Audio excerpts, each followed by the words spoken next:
Man, wait, hold on real quick. Shit, hold on. Okay, never mind, that's nothing. Yeah. Hey, how you doing, man? Oh, doing all right. Just got, questions and whatnot. Great. First question. Just wanted to find out about the hair-raising history of the band, especially like your hurricane casualty. I'm sorry, man. You're kind of cutting out a little bit. Oh, no worries. No worries. Let me just go on to the next question here.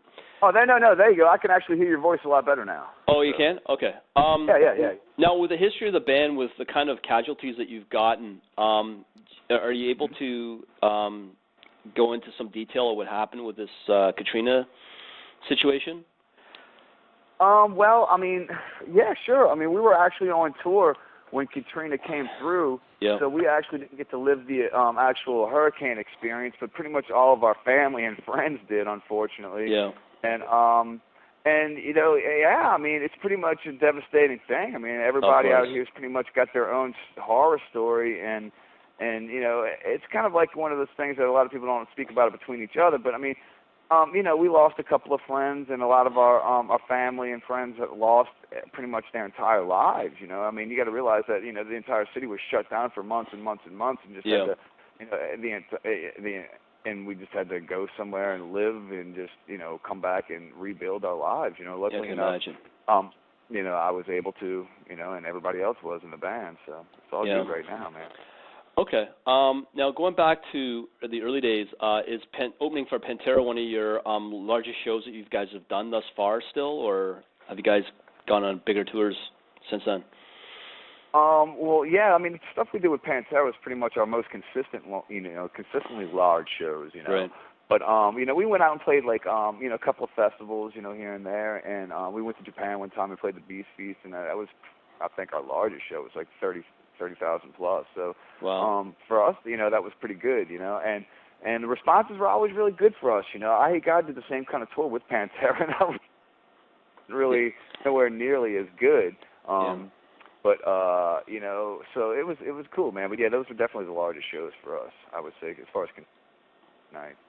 Okay. Now, when you guys get obviously a large, high-profile magazine like Rolling Stone saying that you guys are one of the most important hard and heavy bands, is that one of the real reasons on why you guys continue, considering all the struggles that you've guys gone through? I mean, I wouldn't say it's the reason why we continue, but it was definitely one of the milestones of my life at this moment. I mean, when you're a child and you're kind of dancing around, with a broomstick, listening to Kiss when you're 3 years old, and you're growing up as a kid, man. I mean, fuck, man, and it's a dream to actually have your name printed in Rolling Stone. So yeah, it was amazing for us. It humbled us for sure. I mean, it just made us think, well, damn, maybe we're doing something, But as far as the reason why we keep going, it's just because we love playing music, man. Otherwise, we would have gave up a long time ago with all the crap that's been going on with us. Right. Now, with having been kind of I can never say this word, incapacitated during that one van accident, what do you think drove him to sort of like rebound? Considering the obstacles that he was facing.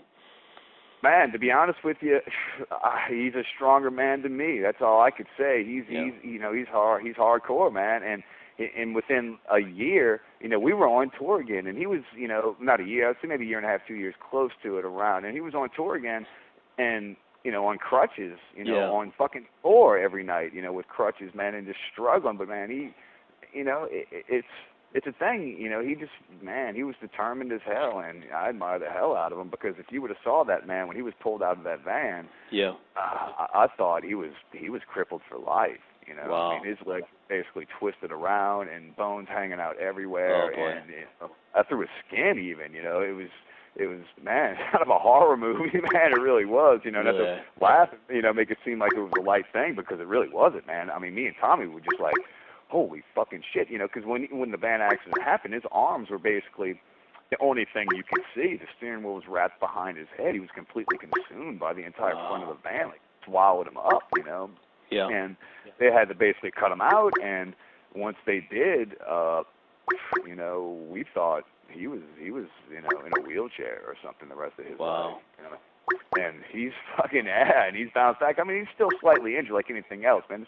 I mean, I've been hit by cars. I've been in many accidents myself. I've had my pelvis broken, both my shoulders broken numerous times, my ribs broken, my forehead basically ripped off of my skull, and all kinds of crap, and the old injuries stick with you, but you got to fight through them to play. It's no big deal. It's like kind of being like an old football player, man. You just gotta go in from the fucking locker room and do what you got to do. Yeah. Wow. I mean, for you to be able to go through that amount of like a lot of accidents, that's amazing that you guys are still on the road and doing it all. I mean, that's a pure love of obviously what you guys do. That's exactly what it is. Yeah, for sure. Now with Eric Rutan, his style of producing, how come you guys have gone back to him for his services on this new record? But why do we go back to him? Is that what you're asking? Yeah. Because he's great, man. I mean, we were friends with Eric before we even went and recorded our first record. We toured with him when he was playing with Morbid Angel. Yeah. So we got to know him pretty well, and man, he's just like on our level, and he seems, and especially with us, he makes adjustments, and he